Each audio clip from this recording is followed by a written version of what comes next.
오늘 저는 여러분과 함께 누가복음 17장 11절에서부터 19절 말씀을 가지고 함께 나눌 설교의 제목은 인생의 손익계산서입니다.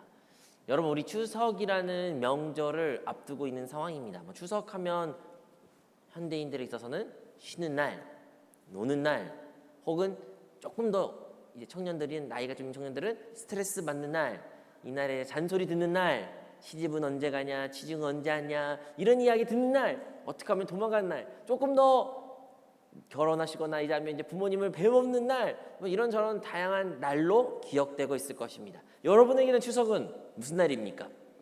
보태고 좋은 날이십니까? 아니면 스트레스의 날이십니까?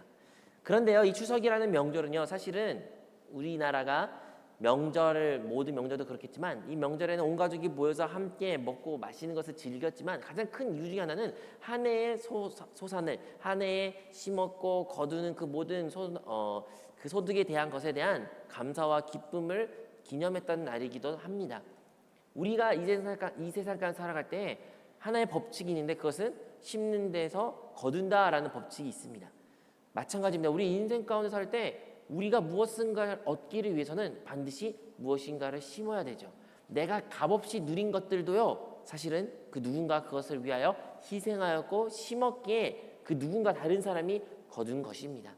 오늘날 우리가 누리고 있는 이런 안보나 치안이나 좋은 환경 가운데서 살아가는 것은요, 그냥 우리가 거저 받았다라고 표현할 수도 있지만 한편으로는 이전 있던 우리의 부모님이나 우리의 조부모님들의 많은 노력과 희생으로 말미암아 그리고 하나님 은혜로 말미암아 현재 우리가 누리는 복인 줄로 믿습니다. 그런 의미에서 우리의 인생도 작게 보면 무엇인가를 심었기에 거둔 것들이 있는 거예요. 그러면 우리의 인생 돌아볼 때 여러분은 거둔 것이 많이 있으십니까? 많은 것을 거두시면서 누리고 계십니까? 아니면 아직도 여러분이 많은 것을 지금 심고 계십니까? 그것을 한번 우리가 점검하기를 원합니다. 여러분이 지금 거둔 것이 있는지, 없으면 왜 없는지, 무엇을 해야 되는지 여러분과 한번 말씀을 통해서 은혜를 나누도록 하겠습니다. 그리스도인이라면요, 우리 모두는 하나님의 영광에 대한 지대한 관심을 가지고 있습니다. 무슨 말이냐면 우리가 자격 없었고 하나님 앞에 범죄였을 때는 하나님과 원수였습니다. 우리의 운명은 그냥 지옥밖에 없었습니다. 영원한 심판, 영원한 벌밖에 없던 우리의 운명이었지만 예수 그리스도를 믿음으로 말미암아 우리 모두 구원을 받고 하나님의 자녀가 된 줄로 믿습니다. 하나님의 자녀가 되었다는 것은요, 하나님의 생명을 가진 자, 즉 우리에게 거듭난 영 가운데 주의 영 성령이 함께 있다는 것입니다. 이제 우리는 하나님의 자녀가 되어 이 땅에 살아가고 있습니다. 그러면요, 하나님의 자녀가 된 자들은요, 하나님을 아는 자들은요, 자연스럽게 하나님의 기쁨, 하나님의 영광에 대한 관심을 가질 수밖에 없는 것입니다. 왜 그럴까요? 영광, 빛나는 것, 영광스러운 것은요, 이 땅 가운데 비교할 수 없는 것이기 때문입니다. 하나님은 하나님 되게 만든 것은 바로 하나님의 거룩하심인데 그 거룩하심을 우리가 사모하게 된다면 자연스럽게 그분의 영광을 쫓을 수밖에 없는 것입니다. 아마도 여기 있는 많은 사람들은 이런 이야기를 했을 것입니다. 네, 나는 하나님의 영광을 위해서 살고 싶습니다. 우리가 수련회를 갖거나 아니면 은혜를 받는 그런 시기가 있으면 우리는 이런 기도를 드리게 됩니다. 하나님, 나의 생애를 주님께 드립니다. 우리 방금 전에도 그런 찬양 드렸잖아요. 나의 생명을 드린다. 주 영광을 위하여 나를 사용하옵소서. 이러한 찬양의 가사와 같이 모든 그리스도인들은요, 자기의 인생을 자기의 직장과 사업과 학업과 그 모든 것을 하나님의 영광을 위해서 써 주시옵소서라는 고백을 자연스럽게 드립니다. 그렇다면 여러분이 하나님의 영광 받기 위해서는 여러분이 그 직장에 그곳에서 성공해야 될까요? 학업에서 성공해야 될까요? 아니면 여러분이 어떤 성취를 거둘 때만이 하나님의 영광을 받으실까요? 진정한 하나님의 영광과 우리 인생이 무슨 관계가 있을까요? 어떻게 하면 하나님은 영광을 받으실 수 있을까요? 그렇게 우리가 하나님의 영광을 위해서 살겠다고 고백하고 영광을 받기 위해 주님 나의 이 기도를, 이 상황을 응답하여 주소서라는 기도를 우리가 많이 드리고 있는데, 여러분, 그럼 우리의 기도 제목이 응답받을 때, 우리가 어떤 것을 성공할 때, 성취했을 때 하나님은 그때만 영광 받으시고 그렇지 못하면 영광 못 받은 상태일까요? 그 하나님의 영광에 대해서 오늘의 본문의 말씀은 아주 자세하게 말하고 있습니다. 여러분, 오늘의 본문의 말씀은 예수님께서는 제자들과 함께 걸어가셨지만 10명의 나병 환자를 만나게 되었습니다. 요즘에는 한센병이라고 말하죠. 좀 이 질병을 잘 몰라요. 잘 모를 수 있지만 피부병입니다. 근데 그 피부병이 조금 다릅니다.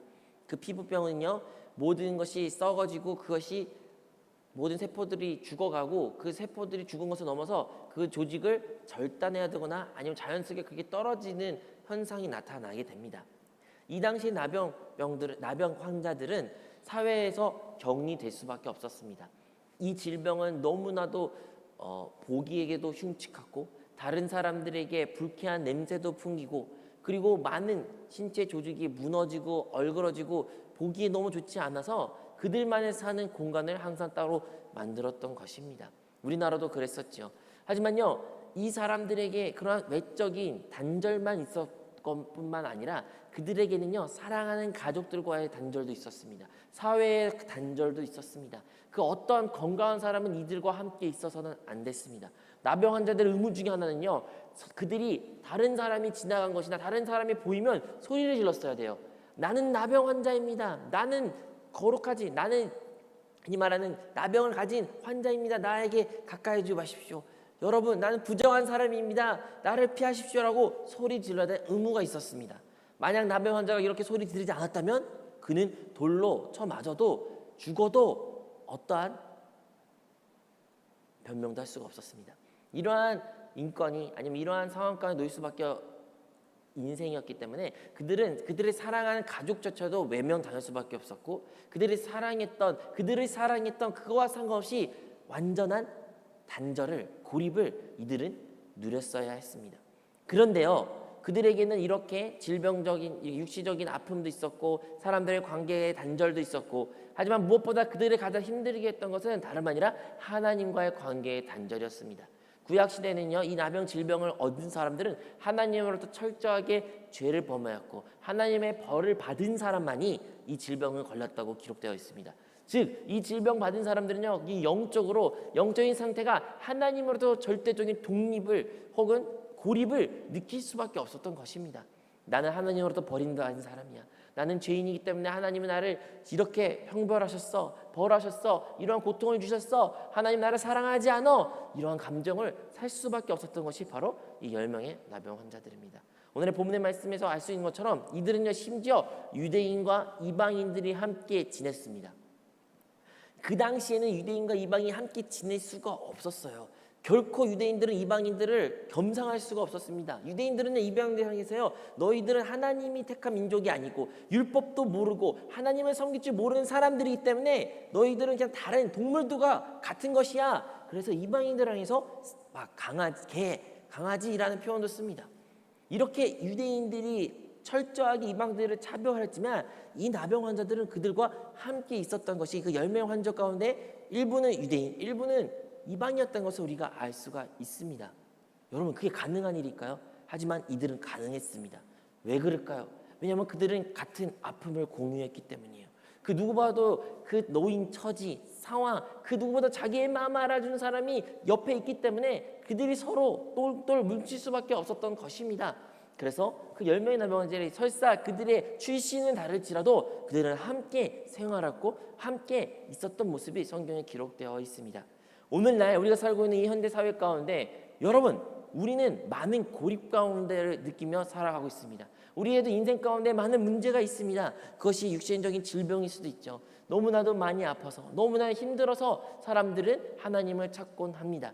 때로는 그러한 육체적인 질병이 아닐지라도 마음의 상처 혹은 정신적인 질병으로 말미암아 많은 고통을 호소하는 사람들이 있습니다. 사회적인 분위기와 그리고 그들의 받은 수많은 스트레스로 말미암아 정신적인 우울증으로 말미암아 그래서 항우울제를 먹을 수밖에 없는 상태에 놓인 사람도 있을 거죠. 다양한 정신적 질환으로 말미암아 그 뇌를 치료받기 위해서 병원을 정신과를 다니는 수많은 청년들과 한국 사람들이 이 땅 가운데 있습니다. 눈에 보이진 아니할지라도 비록 나병 환자들 눈에 보이는 그런 질병으로 말미암아 힘들어했을지를 모르지만 오늘날에 눈에 보이지 않는 질병에서도 수많은 사람들이 힘들어하고 고통 가운데 놓여 있습니다. 그리고 그 모든 고통 가운데 더 그들이 힘들게 하는 것은 무엇입니까? 주변 사람들의 철저한 고립입니다. 단절입니다. 자기가 사랑하는 가족으로부터 사랑을 받지 못하는, 내가 사랑하고 싶었지만 나를 사랑을 받아주지 않는 상태, 나를 인정하고 나를 있는 그대로 받아들이고 싶지만 그 누구도 나를 이해할 수 없는 그런 상태, 이러한 단절이, 사회적으로 단절이, 친구로부터 단절이, 아니면 인간관계, 직장 상사, 직자 동료들 간에 이 다른 사람들 간의 관계가 무너지고 힘들고 고립을 느끼는 이 시대 가운데 살아가는 수많은 사람들이 너무나도 힘들게 살고 있습니다. 그들에게는 절망밖에 없으며 그들에게는 항상 눈물밖에 없는 것입니다. 하지만 그 단절보다 더 힘들게 만든 것은 무엇입니까? 바로 하나님과의 관계의 단절이에요. 얼마나 많은 사람들이요, 하나님을 안다고 말로는 하고 나의 예수님이 구주입니다 고백은 할지라도 여전히 그들의 영적인 것은 억눌려 있고 침체되어 있으며 답답하고 하나님이 살아있지 않은 것처럼 느끼게 살고 있습니다. 얼마나 많은 그리스도인들이요, 정말로 생동력 있고 긍정적이고 적극적인 인생보다는 항상 피폐하고 지치고 패배적이고 할 수 없다는 생각으로 살고 있는 수많은 그리스도인들도 있습니다. 왜 그럴까요? 왜 그렇게 패배의식에, 아니면 항상 상처와 아픔과 눈물에 살아가는 수많은 그리스도인이 있는 것입니까? 그들은 하나님이 지금 나와 멀리 있다는 생각 때문이에요. 그 이유가 나의 죄 때문에, 아니면 나의 어떠한 모습 때문에 하나님 나를 사랑하지 않아, 하나님 나를 바라보지 않을 거야, 어떻게 나른 사람 같은 사람이 하나님 나를 사랑했어, 하나님 살아있으면 어떻게 나의 이런 일이 일어날 수 있겠어, 그래서 하나님 나한테 없어 라고 말하는 수많은 그리스도인들이 있습니다. 혹시 이 자리에 사랑하는 성도 여러분, 여러분은 그러한 생각을 들지는 않으셨습니까? 그래서 이러한 어려움 가운데 놓인 사람들이 무엇을 합니까? 자기와 비슷한 처지에 있는 사람들로부터 위로를 얻으려고 합니다. 같은 처지에 있는 사람, 나의 이 마음을 알아줄 것 같은 사람, 그 사람들이 믿는 사람이든 믿지 않는 사람 상관없이 나와 비슷한 부류의 사람, 나와 같은 아픔을 가진 사람, 나의 이 어려움과 이 갈급함을 공유할 수 있는 사람을 만나고 이 고민을 이야기하고 풀고 거기서부터 숨통이 풀릴 것 같은 그런 느낌을 갖고는 합니다. 그런데요, 절망적인 것은요, 그런 사람들끼리 모여도 그곳 가운데는 답이 없다는 것입니다. 그 나병 환자 10명이서 함께 지내고 먹고 살았지만, 간간히 하루하루를 보낼 수 있었지만, 그렇다고 해서 그 나병으로의 질병에서부터 그들을 치유를 혹은 구원을 받을 수 있는 것은 결코 아니었습니다. 오늘날에도 많은 문제가 어디서 비롯된 것입니까? 같은 아픔과 공유를, 어려움을 공유하는 그런 사람들끼리 서로 만납니다. 서로 그것을 위로합니다. 그런데요, 거기에서부터 구원이 있지 않습니다. 거기에서부터는 어떠한 답을 찾지 못하는 것입니다. 아주 유명한 예화가 있습니다. 어떤 한 여자는 자기의 있는 그 상처가 너무 힘들어가지고 이 상처에서부터 구원해줄, 자기의 이 상처를 이해해줄 남자를 만나고 원했습니다. 그리고 그 남자를 만났습니다. 그 남자도 자기와 너무 비슷한 환경을 살았고 자기가 너무 비슷한 그 아픔과 어려움을 겪었고 살아서 서로 너무나 공유한 마음이 잘 맞아서 결혼까지 했답니다. 근데 결혼해서 그 아픔이 서로 상쇄된 것이 아니라 그 아픔이 배가 돼서 똑같은 문제로 아파하고 똑같은 문제로 서로 싸우고 똑같은 문제로 불행한 부부 생활을 했다라는 이야기가 있습니다. 맞습니다. 우리는 우리와 비슷한 아픔을 가지고 어려움 가진 사람에게 동질감을 느끼지만 잊지 말아야 되는 것은 거기에는 구원이 없다는 것입니다. 그러면 우리의 구원은 어디에 있을까요? 우리는 이 문제에서부터, 이 질병에서부터, 이 정말로 절대적인 고립과 단절에서부터 구원받을 수 있는 방법은 어디에 있습니까? 오늘의 본문에 나온 것처럼 그들이 예수의 이름을 부를 때, 예수를 부르짖을 때 그들은 치유함을 얻었다는 것을 우리 모두 기억해야 될 줄로 믿습니다. 사랑하는 성도 여러분, 우리가 어떻게 구원받을 수 있습니까? 오직 우리의 구원의 이름 대신 예수의 이름을 부를 때 우리는 구원받게 되는 줄로 믿습니다. 이들은요, 예수님한테 가까이 나와서 부르짖지도 않았어요. 예수님이 저기 멀리 계셨지만 그 멀리 계신 예수님 향하여 그들은 부르짖었습니다. 예수님이 그냥 지나가실 수도 있었어요. 그들은 예수님을 마음으로만 부르짖고 마음으로만 소원을 얻어서 낫고 싶어요, 낫게 해주세요, 진짜 하나님 살아계시다면 지금 예수님 멈추고 우리를 바라보고 치유해 주세요, 이렇게 기도할 수도 있었습니다. 하지만 그들은 그렇게 하지 않았죠. 그들은 어떻게 했습니까? 저기 계신 예수님일지라도 그는 그 예수님을 향해서 소리를 쳤고 외쳤습니다. 예수 선생여, 우리를 불쌍히 여겨달라고요. 오늘날 우리의 구원은 예수 안에 있습니다. 그리고 그 예수님이 죽음과 부활과 승천과 또 다른 보혜사 성령으로 말미암아 우리의 거듭난 영 안에 함께 계신 줄로 믿습니다. 우리는 압니다. 답은 예수 안에 있다는 것이요. 예수님 안에 우리의 승리가 있고 예수의 우리 안에 모든 것이 있다는 것을 우리는 머리로는 압니다. 하지만 만약에 우리가 입 밖에 아무것도 말하지 않는다면, 우리의 가운데 어떠한 행위가 있지 아니한다면, 우리 가운데 어떠한 기도가 있지 아니한다면 주님은 역사하실 수 없는 것입니다. 그 누구마다 우리를 치유하시고 누구마다 우리를 회복시키고 그 누구마다 우리의 하나님 관계를 회복시키고 싶으신 분이 우리 예수님이신데, 우리가 해야 되는 일은 많은 것이 아니에요. 바로 주님의 이름을 부르는 것입니다. 그래, 오늘 우리가 주님의 이름을 다시 부를 때 주 예수여 주 예수여 주여라고 부를 때, 여러분, 주님이 비록 우리 거듭난 영 안에 계실지라도 그 영 안에 계신 주님을 바라보며 눈을 감으며 소리 지르고 부르짖을 때 주님께서는 기적으로 우리 삶 가운데 회복을 허락해 주실 것이며 우리 삶이 변화되실 걸 줄로 믿습니다. 여러분, 우리의 구원은, 우리의 문제의 해답은 우리 사람들 사이에서 나타나는 것이 아닌 오직 주님으로부터, 우리의 거듭난 영에서 주님으로부터 비롯된다는 것을 우리는 기억해야 될 줄로 믿습니다. 자, 여기서부터 이제 오늘 설교의 서두에 이야기했던 이야기가 나옵니다. 여러분, 그럼 영광 받는다는 것은 무엇일까요? 이 10명의 사람이 결국 예수님 말씀에 순종하여 제사장 있는 곳에 갔습니다. 여러분, 그 말이요, 나는 되게 쉽게 들릴 수 있지만 그들이 제사장에 갔던 것은 서두에 말한 것처럼 혹여나 다른 사람들을 만나게 된다면, 그리고 그 사람들에게 불쾌감을 주거나 아니 피해를 주게 된다면 그들은 죽을 수밖에 없는 상황이었습니다. 하지만 그들은 예수님 말씀을 믿고 제사장을 향하여 걸어갔습니다. 그리고 걸어갈 때 그 믿음에 따라 그들은 10명 다 깨끗함을 받고 치유를 얻게 된 것입니다. 그리고 너무나 기쁜 나머지 다들 너무나 즐겁고, 누구는 아마도 제사장을 향해 달려갔을 거예요. 또 누구는 사랑하는 가족을 향해 달려갔을 겁니다. 하지만 그 10명 중에 단 한 사람만이 하나님께 영광을 돌렸고 예수님 앞에 나와 무릎을 꿇고 감사 인사를 드렸습니다. 그리고 예수님이 말씀하시죠. 아니, 10명 다 치유받았는데 왜 이방인 이 한 사람만이 나한테 왔느냐 하면서 주님께서는 탄식하는 말씀을 그곳 가운데 하셨습니다.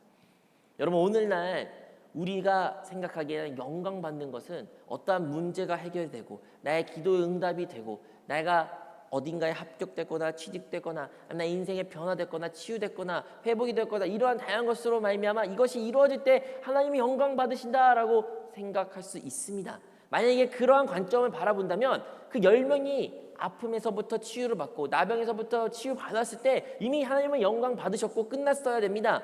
하지만 우리 주님께서는 그 한 사람, 자기한테 무릎 꿇고 주님께 감사의 기도를 드리고 감사 인사를 드렸던 그 한 사람의 영광만을 받았다고 고백하고 있습니다. 무슨 말입니까? 여러분, 하나님의 영광은요, 우리의 외적인 그 능력에서 영광을 받으신 것이 아니라 바로 주님의 자녀들, 우리의 고백, 우리의 감사의 기도, 감사의 영광을 주님께서 받으신다는 것을 우리는 이 본문을 통해서 기억해야 된다는 것입니다. 사랑하는 여러분, 우리가 많은 것에서부터 필요를 얻습니다. 많은 것에서부터 우리는 치유를 얻고 회복을 얻고 또한 관계가 회복되며 좋은 것이 있어야지만 하나님은 영광 받으실 것이다 라고 생각을 합니다. 그러한 생각이 틀린 것이라고 생각할 수도 있지만, 하지만 더 중요한 것은 그 기적이 일어났고 일어나는 것이 있는 것이 아니라 우리의 그 이후의 삶의 태도가 더 중요한 것입니다. 주님은요, 그 감사의 제사를, 감사의 기도를, 감사의 고백을 통해서 하나님께서는 영광 받고 계신다라는 것을 알고 있어야 된다는 것입니다. 여러분, 우리의 삶 가운데 한번 우리의 삶을 뒤돌아 봅시다. 우리의 삶 가운데 하나님은 얼마나 역사하셨습니까? 우리에게 하나님의 허락하신 은혜는 무엇입니까? 여기에서는 10명의 나병 환자 중에 한 명이 왔다고 말했지만 우리의 삶을 한번 적용해 보자면, 혹시 하나님께서 우리에게 이루신 10가지의 큰 복이 있는데 그 중에 한 가지만 우리가 기억해가지고 그것을 하나님께 감사를 드렸던 우리의 모습이 있는 것은 아닌가요? 그 나머지 9개의 기적이 이뤘던, 나머지 9개의 우리 하나님께서 나에게 베풀었던 은혜, 내가 감사할 수 있고 하나님께 영광 돌릴 수 있는 일들이 있는데 그것은 처참하게 잊고 살고 그냥 내가 누리고 너무 다양하게 누리고 그냥 행복의 그 감정에 못 이겨 그냥 그 감정에서 잊고 결국 잊혀버린 그런 모습은 우리 가운데 있는 것은 아닙니까? 오늘도 우리는 하나님께 영광을 돌릴 수 있습니다. 근데 그 영광을 돌리는 것이요, 꼭 지금 기적이 일어나야 영광을 돌리는 것은 아닙니다. 우리의 삶 가운데 한번 천천히 뒤돌아보십시오. 과연 하나님이 나에게 베풀어진 은혜는 무엇입니까? 하나님의 인도하심과 하나님의 은혜와 하나님의 사랑의 손길이 무엇이 있었습니까? 만약에 그것이 있었는데 내가 아직도 하나님께 아직까지 감사와 정말 전심으로 은혜를 혹은 영광을 돌리지 못한 부분이 있다면 그것으로 우리가 하나님께 충분히 영광을 돌릴 수 있다는 것을 우리 모두 기억해야 될 줄로 믿습니다. 이러한 감사 제사가 우리 하나님께서 진정으로 원하신 우리의 모습입니다. 시편에 기록된 것처럼 감사로 제사로 드리는 자가 나를 영화롭게 하나니 그의 행위로 옳게 하는 자에게 내가 하나님의 구원을 보이리라. 여기서 시편에 나왔던 말씀에 알 수 있는 것처럼 도리어 우리가 감사의 제사를 드릴 때 우리를 뭘 또 얻을 수 있다는 거예요? 하나님의 구원을 더 누릴 수 있다는 것이에요. 감사가 더 많은 감사를 낳게 될 것이고 그 감사로 말미암아 우리는 하나님께 영광을 누린 것뿐만 아니라 하나님께서 더 큰 구원을 우리에게 베풀으시는 것을 우리는 기억해야 될 줄로 믿습니다. 이 자리에 혹여나 나는 감사할 것이 진짜 하나도 없어요. 나는 감사할 것이 진짜 단 한 가지 없다니까요. 나의 인생은 진짜 불행해요. 다 실패해요. 너무나 좌절이에요. 슬퍼요. 눈물밖에 없어요. 라는 사람이 있을 수도 있습니다. 여러분, 그럼에도 불구하고 우리가 결코 잊어서는 안 되는 하나의 감사가 있는데 그것은 바로 주님이 우리를 향하신 그 사랑인 것입니다. 여러분, 우리가 감사할 것이 단 한 가지 없을지라도 주님이 나를 사랑하사 나를 위하여 십자가에 죽으심으로 말미암아 나를 구원해 주신 그 사실 하나만으로도 우리는 평생 감사할 수 있다는 것을 기억하시기 바라고 우리는 평생 그거 하나씩이라도 하나님께 영광을 돌릴 수 있는 인생이라는 것을 우리 모두 기억해야 될 줄로 믿습니다. 여러분, 우리가 염려, 걱정, 근심이 왜 없겠어요? 염려, 걱정, 근심이 있습니다. 문제가 있습니다. 해결돼야 그리고 우리가 기도해야 될 기도 제목 수많은 것들이 있습니다. 그럼에도 불구하고 우리 하나님께서는 우리에게 어떠한 모습을 바라십니까? 바로 그 어떠한 상황과 놓였을지라도 감사하는 자세, 감사하는 태도, 그 감사로 하나님께 기도한 모습을 주님께서는 원하시는 것입니다. 아무것도 염려하지 말고 다만 모든 일에 기도와 간구로 너희 아랠 것을 하나님께 아뢰라고 말씀하셨습니다. 어떻게 아뢰라고요? 다만 감사와 기도로. 여러분, 우리가 염려할 것이 많이 있는 것이 있지만 그것을 염려하지 말래요. 하지만 염려하지 말고 아무 생각하지 말라는 것도 아니라 기도는 해야 되지만 어떠한 기도를 드려야 되는 것입니까? 감사의 간구와 기도를 드리라는 것입니다. 그러므로 우리 삶 가운데 이 감사가 회복될 때 우리는 놀라운 하나님의 축복을, 하나님의 은혜를, 또 하나님의 구원을 누리게 될 줄로 믿습니다. 우리 삶 가운데, 우리 안에 가운데 주님이 계십니다. 그리고 주님이 인도하심이 있습니다. 그 인도하심을 받은 자들은요, 감사가 자연스럽게 나타납니다. 왜 우리 많은 교회 가운데 감사가 안 나올까요? 감사가 없을까요?